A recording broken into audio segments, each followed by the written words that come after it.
Well, hello, everyone. Thank you so much again for taking the time to join us in this little study. This is a beautiful weekend. I hope it is where you are. We are having terrific weather, and just thankful for what God has done. Doesn't take much for me to just get inspired and be thankful for what God has done. And I see that in the lesson today. And so I hope you enjoy the continuation as we pick up on 1 Samuel chapter 13, and we finish this chapter. So I'm going to go ahead and start sharing my screen.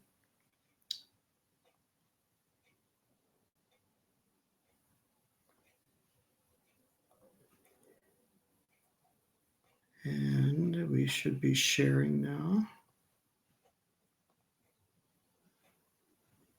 Okay.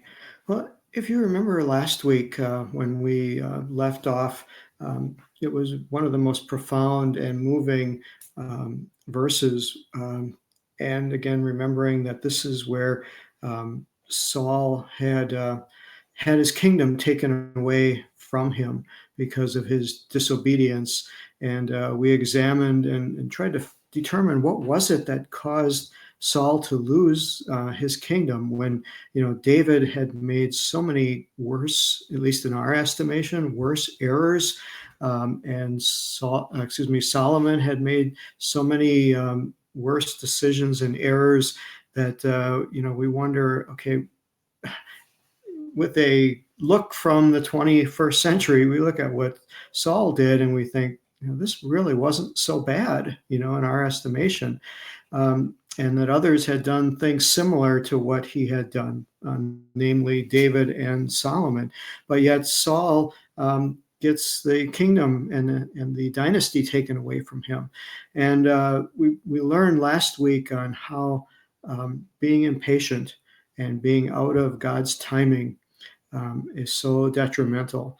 And this is really a tough one to grasp because all of us have sought God for numerous things and prayed for direction and prayed for guidance. And, when we thought a door opened up, we sprang through the door and we did things. And some of us have had good results and others have had catastrophic results or some just negative results.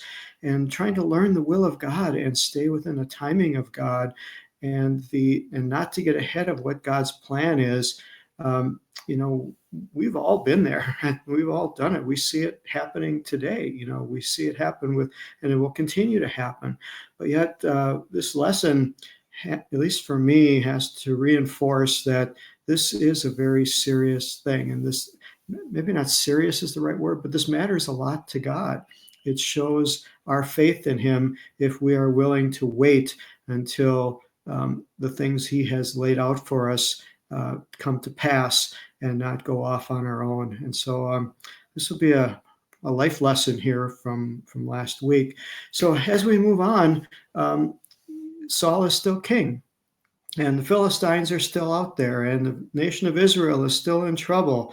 And he had 3,000 people, and people were deserting. And the plot just keeps getting thicker and thicker, if you will. And Saul is still in a lot of trouble. Now, he thought he was in trouble before. Now he's in the outs with God.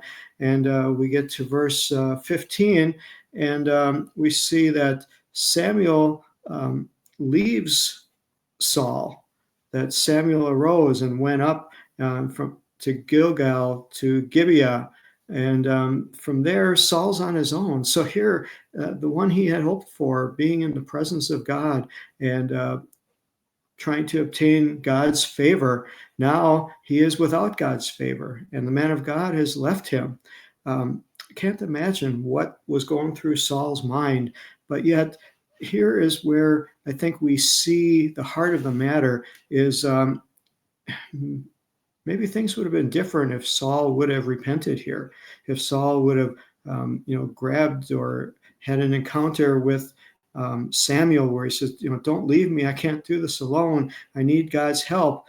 You don't see any of that interaction here. You see Saul just saying, okay, he's gone. Well, I can still do it. I'm still king.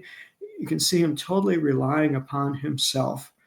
And this is, I believe, just further proof of why verse 14 took place and why the severity of the pronouncement against Saul was so harsh, is because here, even without God's presence, without the man of God there, which was, God's presence to them, he still feels he can handle it, still feels he can go on. Well, let's see what he's got to work with. So he begins to number the people. Remember, there were 3,000. Not anymore. Now there's 600 people left. This is not a good situation. I wish the Bible would tell us a little bit more on what's going on with Saul and how he's feeling and how he's dealing with this. But remember, he is alone and he's without Samuel, and he's got 600 people. And okay, well, 600 people is still a pretty good army, but nothing compared to what at least we read previously that the Philistines had. Well, let's see what this army comprises of. So here we meet a character, a Bible character that will show up many times after this, and is a beloved character named Jonathan, and it is Saul's son. And further ahead, we'll see the bond that Jonathan has with David, King David, and he's a very prominent man. But I want to take a look at that name, Jonathan, for just a moment here. Remember, every name means something. These may not have been names that their mother and father gave them, but they were names that reflected the character and the decisions and their part that they played in the biblical narrative that gives some description. So here, Jonathan is a very interesting name. Obviously, there are people today, many people are named Jonathan. This is actually a compound word. It has the word "and" in front of it, the vav here, the little thing, you can see my cursor pointing to it. And then there's a little tiny little squirt, curly Q type thing called a yud. And this is really represented by the J. There is no J in the Hebrew language.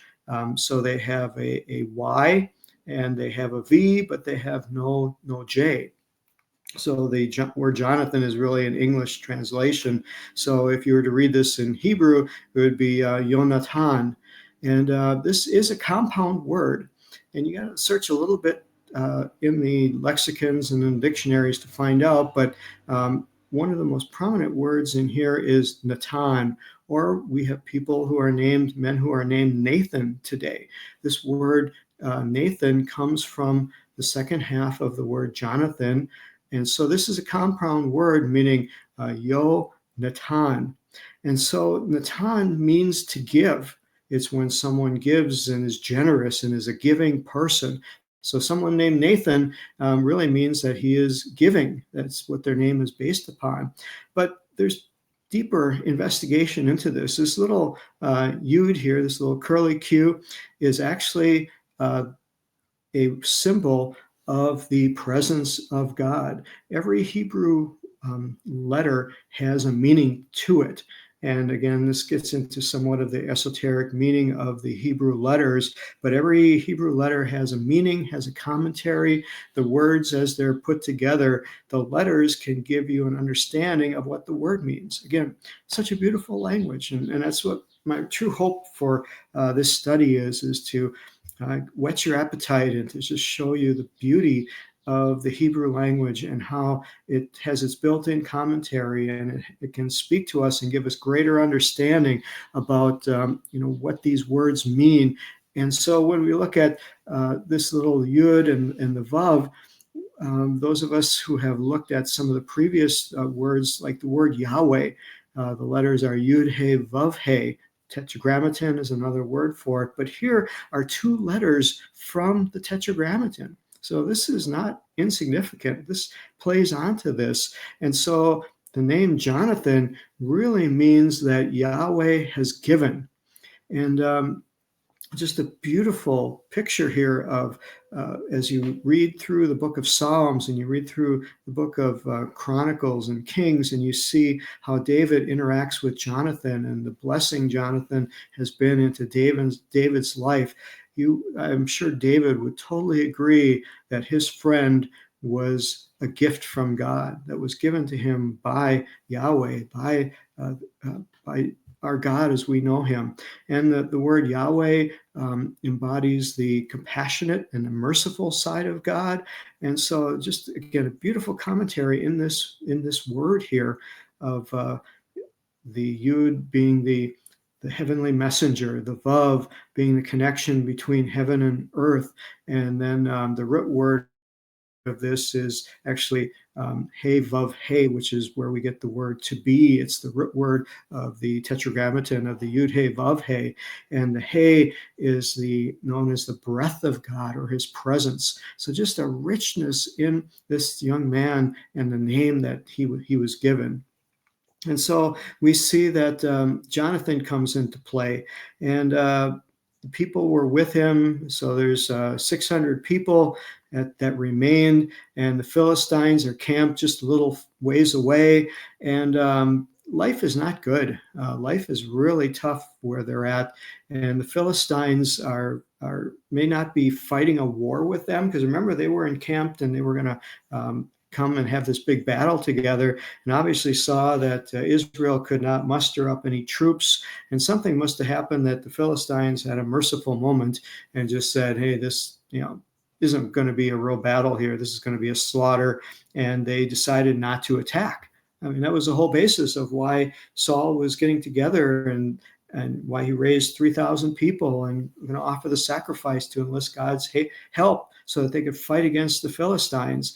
Well, the Philistines never attacked in mass, but they did attack little by little. They had guerrilla warfare. And we get to verse 17, and it talks about raiders, guerrilla groups that would come and raid from these three camps, these base camps that were around Israel. And they would come from one direction and they would come to another direction.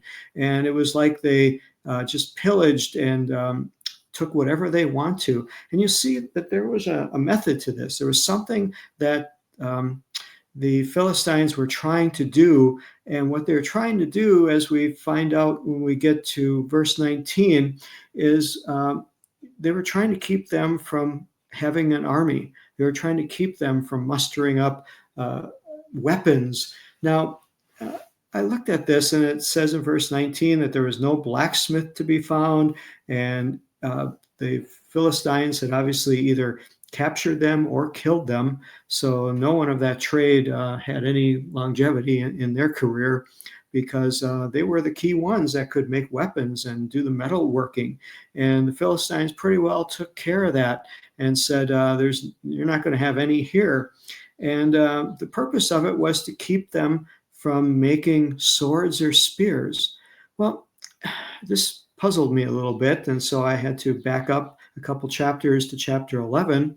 And here in chapter 11, we saw that the Israelites' first battle with Saul, they went against the Ammonites. The Ammonites were hated foes of Israel, and God intervened and gave them a victory. And it says that they plundered the Amorites. So in this plunder, yes, they would have taken valuable things, but they would have surely taken spears, swords, helmets, armor, any weapons of war they would have taken from the Ammonites, but yet they're gone.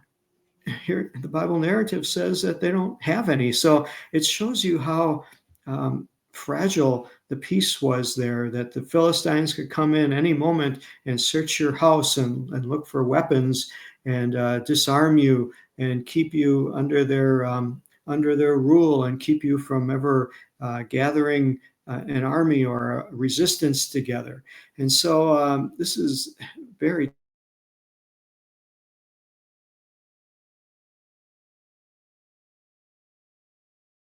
problem in that